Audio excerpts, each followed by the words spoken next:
The first contraction hit her like a silent earthquake, just as Ben finally managed to coax her inside with a scrap of tuna.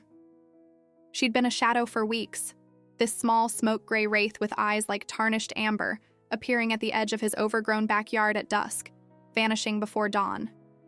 She never begged, never meowed. She just watched, with an intensity that felt less like hunger and more like assessment. Tonight, driven by a storm brewing purple-black on the horizon, she'd finally crossed the threshold of his creaky back door. Now, as the tuna fell forgotten from her mouth, her whole body seized, a ripple of pure, primal force that sent her stumbling sideways into the dim hallway.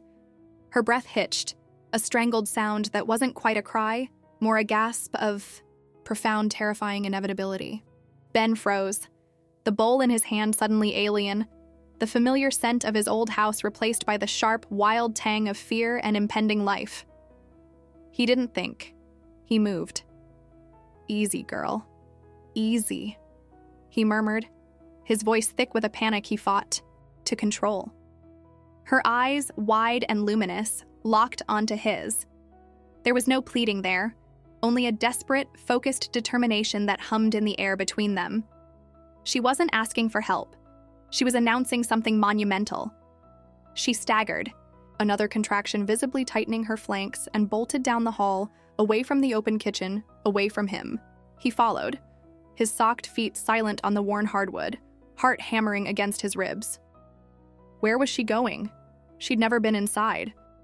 Yet she moved with unnerving purpose, past the living room, past the bathroom, heading straight for the closed door at the end, the small, perpetually cluttered walk-in closet he used for shoes and forgotten boxes. With a strength that belied her fragile frame, she scrabbled at the bottom of the door, claws catching on the wood, a frantic, scraping counterpoint to her ragged breathing. Okay, Ben breathed, lunging forward to turn the knob. The door swung open, releasing a wave of stale air mingled with leather polish and dust. Before he could even process the chaos of sneakers and old boots, the cat darted inside, disappearing into the deepest, darkest corner, behind a precarious tower of shoeboxes containing relics of a life he barely remembered. He crouched, peering into the gloom. The only light spilled weakly from the hallway, catching the frantic rise and fall of her sides as she circled, kneaded the dusty carpet with trembling paws, and finally collapsed onto her side. A low, guttural moan escaped her, a sound that vibrated in Ben's own bones. The storm outside chose that moment to unleash its fury, rain lashing the window at the end of the hall like frantic fingers, plunging the closet into near darkness save for the sliver of light from the door. In that dimness, her amber eyes glowed, like banked coals. He scrambled for the hallway light switch, flooding the closet with a harsh, unforgiving glare. She flinched, burying her head deeper into the shadows, but it was too late. Ben saw the wet patch darkening the carpet beneath her, saw the intense, straining ripple across her taut belly. Birth. She was giving birth. Right now. In his closet. Amongst the ghosts of old relationships and abandoned hobbies, the absurdity warred with the sheer, terrifying immediacy. He wasn't prepared. He knew nothing about cats, less about birthing them. He fumbled for his phone, hands slick with sweat. Emergency vet? Animal rescue? The numbers blurred. Another moan, deeper, more pained, tore from the cat. He dropped the phone, the clatter loud in the sudden silence that followed the moan. He couldn't wait. She couldn't wait. He grabbed a clean, soft t-shirt from a nearby laundry basket, the one he'd planned to donate. Moving slowly, telegraphing his every motion, he crept into the closet, the smell of dust and anxiety thick in his nostrils. "Shh, it's okay," he whispered, his voice cracking. Just let me be here." He carefully pushed aside a pair of worn hiking boots, creating a slightly clearer space near her, but not too close. He laid the t-shirt down, a pathetic offering of comfort. She watched him, her gaze unwavering, panting heavily. He saw the effort, the sheer exhaustion already clouding those intense eyes. Why here? Why him? This stray, this phantom who assessed him for weeks, chose this chaotic, inadequate sanctuary at the most vulnerable moment imaginable. Was it mere chance?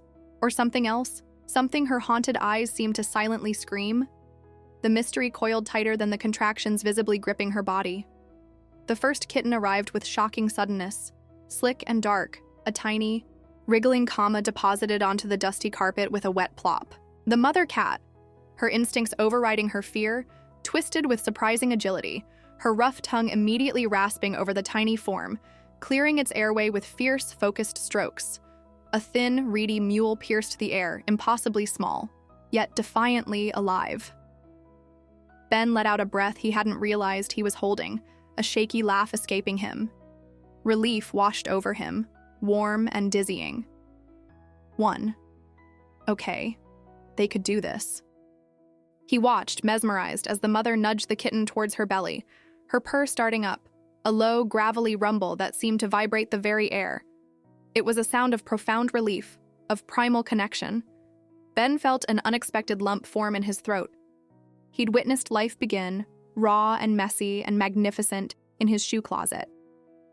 The second kitten followed minutes later, smaller, paler, a little ghost of a thing.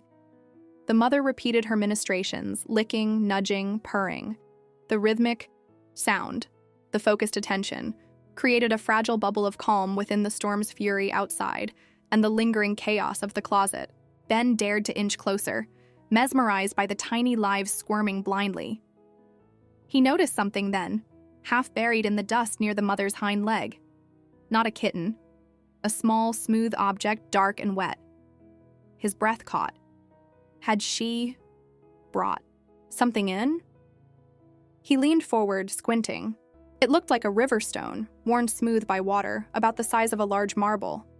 It was an impossible deep blue, almost black, but seemed to catch the light in a way that made it shimmer faintly, like a distant star. Why would a birthing cat carry a stone?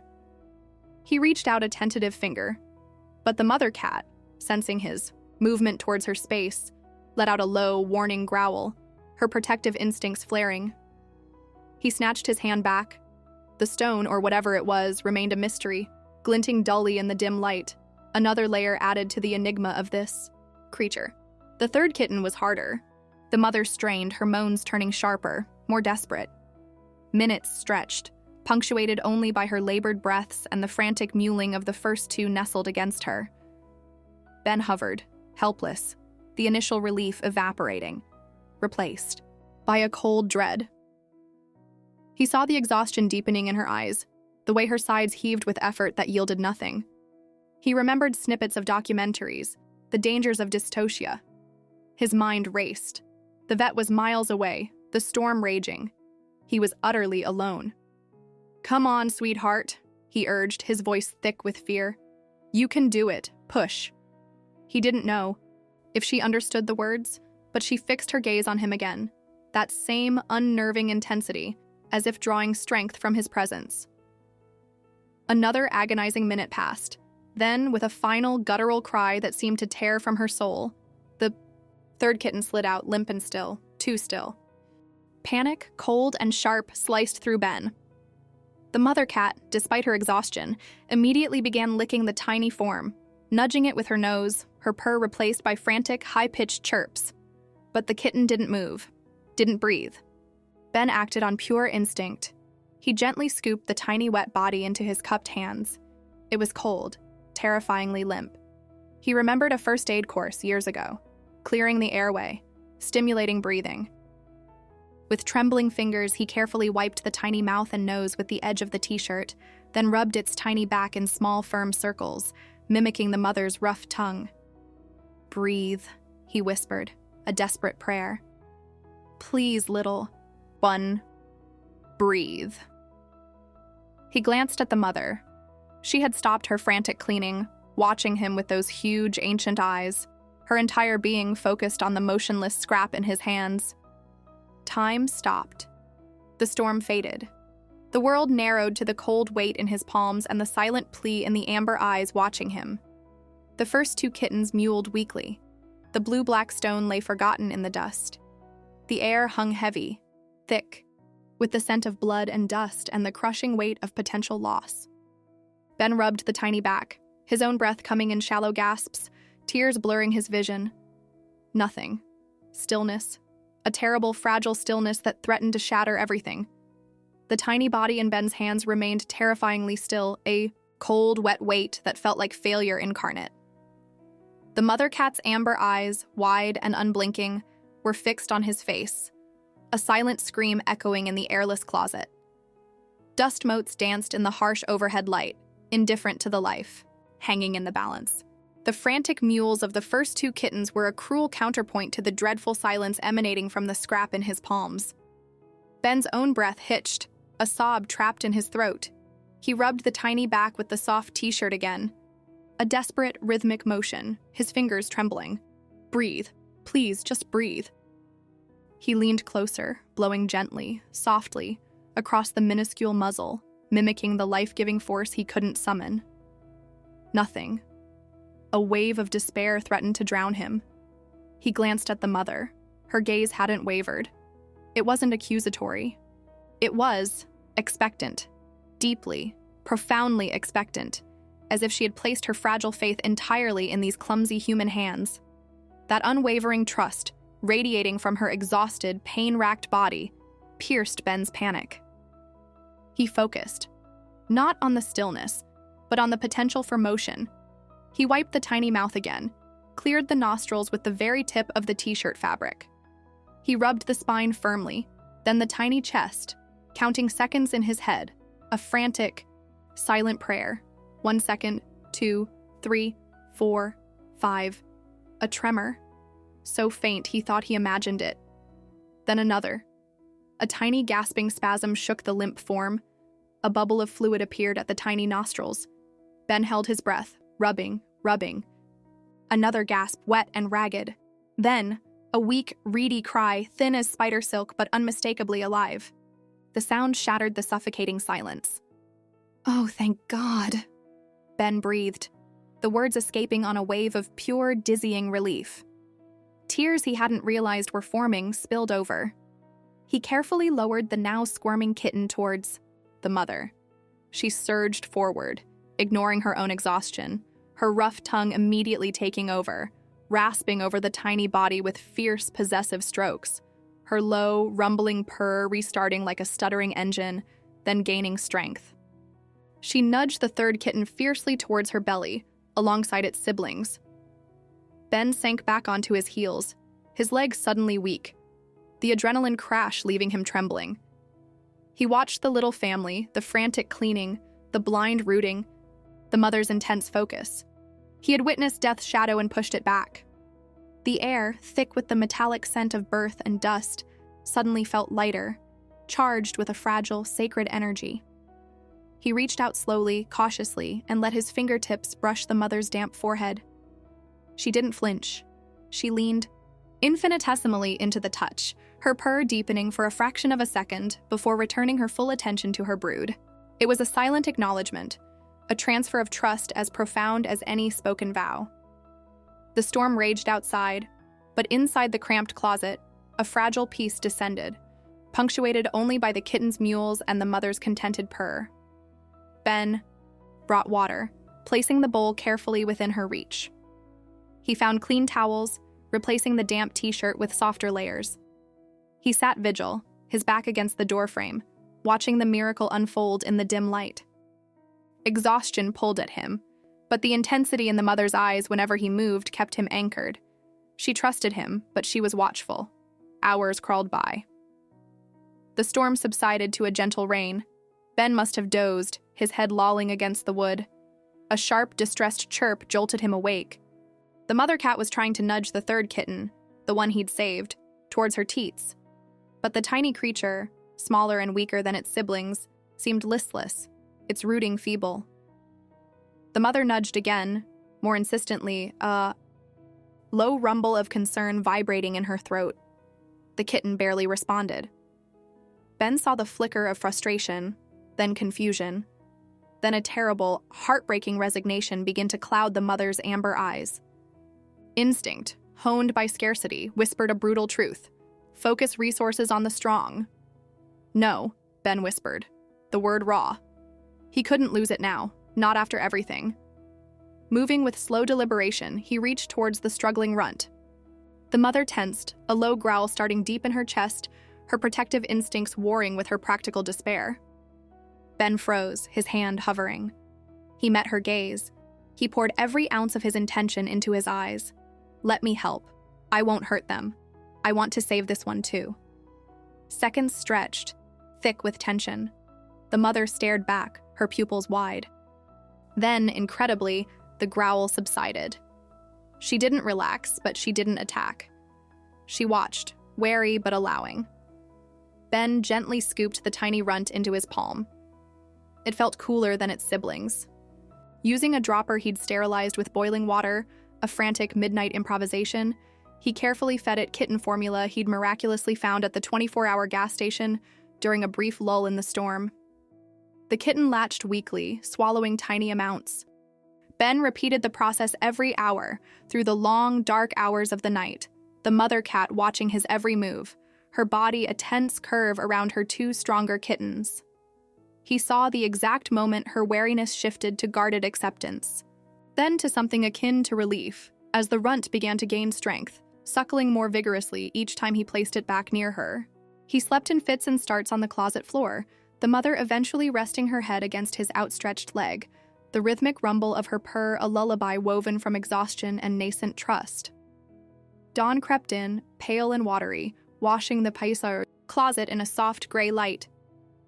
The rain had stopped. The air smelled clean, washed. The mother cat slept deeply, curled protectively around her three now suckling kittens. The runt nestled securely among them. Ben's body ached, his eyes gritty, but his heart felt impossibly full. He carefully stood, stretching stiff muscles. His gaze fell on the object half buried in the dust near where she'd first collapsed, the smooth, deep blue-black stone, forgotten in the chaos of the night. He picked it up. It was cool, surprisingly heavy for its size, worn perfectly smooth. In the morning light, its color was mesmerizing, like the deepest part of a midnight lake, yet it held a faint internal shimmer, catching the light in unexpected ways. Why had she carried it? It felt significant, a tangible piece of her mystery. He carried it to the kitchen, washing it under the tap. As the dust rinsed away, revealing the stone's true luminous depth, a memory slammed into him with the force of a physical blow. He froze, water dripping from his hands. Years ago, on a beach vacation with his mother, just before her illness took hold, they'd collected stones. She'd been fascinated by one particular type. Smooth, deep blue-black. Stones flecked with tiny, almost imperceptible silver specks that caught the light. She called them wish stones, believing they held the echoes of the ocean's secrets. Ben had scoffed, a teenager then, too cool for his mother's whimsy. He'd pocketed one, almost absently, just to humor her. When had he lost it? He couldn't. Remember, he'd packed it away with childhood things years ago, in a shoebox. His legs carried him back to the closet, his heart pounding a frantic rhythm against his ribs. He moved the tower of shoeboxes aside, the ones he'd pushed away during the birth. Near the back wall, half hidden, was an old, battered box labeled, "Mom Stuff, Misk." With trembling hands, he lifted the lid. Inside, nestled among faded postcards and a broken bracelet, lay a small, velvet pouch. He tipped it onto his palm. Out tumbled a stone. Identical. The exact same deep, shimmering blue-black. His mother's wish stone. He stared between the stone, in his hand from the closet floor, and the one from the pouch. Identical twins separated by years and loss. How? How had this cat found it? Had she somehow gotten into this box weeks ago? Had she carried it with her? A strange treasure? But why bring it back here, to this specific spot during birth? The coincidence was staggering, impossible. Unless the assessment in her eyes hadn't just been about safety. Had she sensed a connection? A lingering echo of the woman who loved such stones? Had she brought it back as an offering, a talisman, or simply because this dark corner, holding this forgotten piece of his mother, felt like the only sanctuary she knew? The mystery wasn't solved, it deepened, wrapping the cat and her kittens in an aura of profound, inexplicable significance. She wasn't just a stray. She was a creature woven into the fabric of his grief, carrying a piece of his past into his present despair. He returned to the closet. The mother cat opened one eye as he entered, her gaze clear and calm now. He crouched beside the makeshift nest, the 2 stones held loosely in his palm. He placed the stone she'd brought beside her, near the towel's edge. She looked at it, then slowly, deliberately, stretched out her neck and nudged it gently with her nose towards him. Then she looked up, meeting his eyes directly. It wasn't a question. It was a statement. This belongs with you. Ben picked up the stone she'd returned. He held both now, the one from his mother's box and the one the cat had carried through storm and vulnerability into his life. He looked at the little family. The mother, fierce and tender, the 2 robust kittens, and the tiny runt, now sleeping peacefully, its sides rising and falling steadily. He looked at the stones, shimmering, faintly in the dawnlight. The loneliness that had clung to him like a second skin since his mother's passing, that had settled deep into the bones of this old house, began to dissolve, replaced by a warmth he hadn't felt in years. It wasn't just the kittens, it was her. This mysterious, compassionate stray who had chosen his chaos, his grief-stained sanctuary, to bring forth life. Who had, impossibly, carried a piece of his lost world back to him.